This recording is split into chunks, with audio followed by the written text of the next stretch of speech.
حوالات کی سلاخوں کے پیچھے سے میں اسے نماز پڑھتا دیکھ رہا تھا۔ وہ 25-26 سال کا خوبصورت نوجوان قتل کے مقدمے میں 2 دن پہلے ہی یہاں لایا گیا تھا، جہاں سے چند دن بعد عدالتی کارروائی کے بعد اسے جیل منتقل کیا جانا تھا۔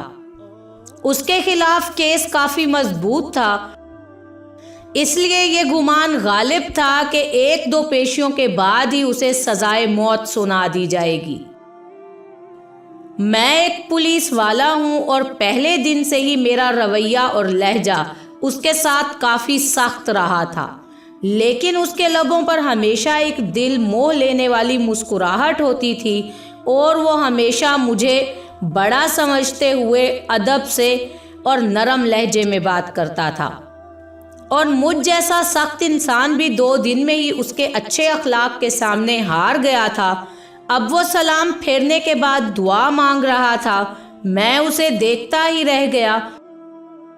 وہ اس طرح خشوع و خضوع سے دعا مانگ رہا تھا کہ یوں لگتا تھا جیسے وہ جس سے مانگ رہا ہے وہ اس کے بالکل سامنے بیٹھا ہو۔ دعا کے بعد اس کی نظر مجھ پر پڑی تو اس کے لبوں پر پھر وہی مسکراہٹ نمودار ہوئی۔ وہ اٹھ کر میرے پاس آیا اور ہمیشہ کی طرح میرا حال احوال پوچھا۔ آج خلاف معمول میرا لہجہ کافی نرم تھا۔ باتوں کے دوران میں نے اس سے پوچھا کہ کیا واقعی اس نے قتل جیسا جرم کیا ہے، کیونکہ مجھے اس کی معصومیت سے نہیں لگ رہا تھا کہ وہ قتل جیسا جرم کر سکتا ہے۔ ایک انسان کا قتل پوری انسانیت کا قتل ہے، تو پھر میں ایسا گھناؤنا جرم کیسے کر سکتا ہوں؟ اس نے مسکراتے ہوئے جواب دیا۔ تو پھر؟ میں نے سوالیہ نظروں سے اس کی طرف دیکھا۔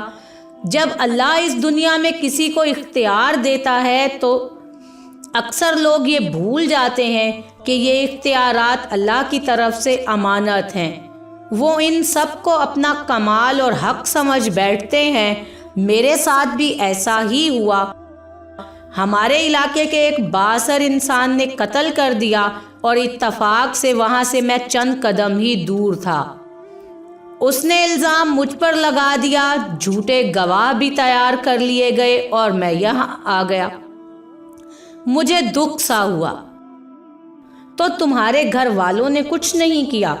گھر والوں نے اپنی سی کوشش کی، لیکن وہی بات، اس معاشرے میں لوگ بھی ڈر کے مارے اسی کا ساتھ دیتے ہیں جو طاقتور ہو۔ وہ پھر سے مسکرایا تھا۔ مجھے اس کے سکون کو دیکھ کر حیرت ہوئی۔ تمہیں ڈر نہیں لگتا کہ ہو سکتا ہے کچھ دنوں میں تمہیں موت کی سزا سنا دی جائے؟ انشاءاللہ مجھے کچھ نہیں ہوگا۔ میں نے اس کے آگے اپنی عرضی رکھ دی ہے، جس کے سامنے بڑے سے بڑے بادشاہ کی بھی کوئی حیثیت نہیں۔ اس نے پر یقین لہجے میں جواب دیا۔ میں نے پھر سوالیہ نظروں سے اسے دیکھا۔ میں اپنے اللہ سے بات کر رہا ہوں، اسے میری بے گناہی کا علم ہے اور وہ مجھے کچھ نہیں ہونے دے گا۔ اس کے ہر لفظ سے محبت ٹپک رہی تھی۔ تمہیں یقین ہے کہ دعا سے کام ہو جائے گا؟ اگر نہ ہوا تو؟ میں نے اس سے پوچھا۔ جب اس سے مانگا جاتا ہے نا، تو پھر شک میں نہیں پڑتے کہ وہ قبول کرے گا یا نہیں کرے گا۔ بس سب کچھ اسی پر چھوڑ کر انتظار کرتے ہیں۔ اس کے لہجے میں یقین ہی یقین تھا۔ میں بس اس کے چہرے کو تکتا رہ گیا کہ اس سے پہلے اللہ پر اتنا یقین شاید ہی کسی میں نے دیکھا ہو۔ 3 دن مزید گزر گئے۔ اس دوران اس کے گھر والے بھی اس سے ملنے آئے تھے۔ وہ اپنے والدین کا اکلوتا بیٹا تھا۔ ماں کا رو رو کر برا حال تھا، لیکن اس کے سکون میں کوئی کمی نہیں آئی تھی۔ وہ مسلسل سمجھاتا رہا کہ میں نے اللہ کے سامنے عرضی رکھ دی ہے، اسے پتا ہے کہ میں بے گناہ ہوں، دیکھ لیجئے گا وہ مجھے کچھ نہیں ہونے دے گا۔ میں نے اتنا اللہ پر یقین اس سے پہلے صرف پڑھا ہی تھا، لیکن کبھی دیکھا نہیں تھا۔ میرے دل میں اب اس کے لیے عقیدت کے جذبات پیدا ہونا شروع ہو گئے تھے۔ شاید اللہ کی محبت ہوتی ہی ایسی ہے جو پتھر دل کو بھی پگھلا دیتی ہے۔ اور پھر جب اسے عدالت میں پیش کیا جانا تھا، اس سے ایک دن پہلے ایک عجیب سا واقعہ پیش آیا۔ جس شخص نے خود قتل کر کے الزام اس پر لگایا تھا، وہ اپنی بیوی اور اکلوتے بچے کے ساتھ گاڑی میں کہیں جا رہا تھا کہ اسے ایک خوفناک حادثہ پیش آیا، جس کے نتیجے میں اس کی بیوی اور بچہ تو موقع پر ہی جاں بحق ہو گئے، جبکہ اسے شدید زخمی حالت میں ہسپتال منتقل کر دیا گیا۔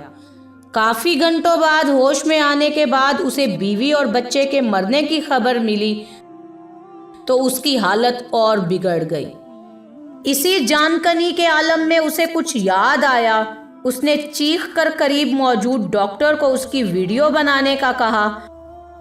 بار بار اصرار پر ڈاکٹر نے نرس کو ویڈیو بنانے کا اشارہ کیا تو اس نے ویڈیو میں بڑی مشکل سے اپنے جرم کا اعتراف کیا اور اس نوجوان کو بے گناہ قرار دے کر ہاتھ جوڑ کر معافی بھی مانگی۔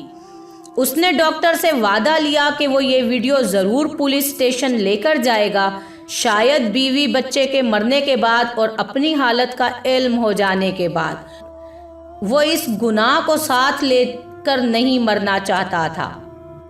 ادھر ویڈیو پولیس اسٹیشن پہنچی، ادھر وہ آدمی مر گیا۔ آج عدالت میں اس کی پیشی تھی۔ عدالت کے سامنے اس کی بے گناہی کا ناقابل تردید ثبوت ویڈیو کی شکل میں موجود تھا، لہٰذا اسے باعزت بری کر دیا گیا۔ میں کمرہ عدالت میں کھڑا گم سم سا سوچ رہا تھا کہ اللہ ان بندوں کی جو صحیح معنوں میں اس پر ایمان لاتے ہیں کس طرح ایسے بھی مدد کر سکتا ہے۔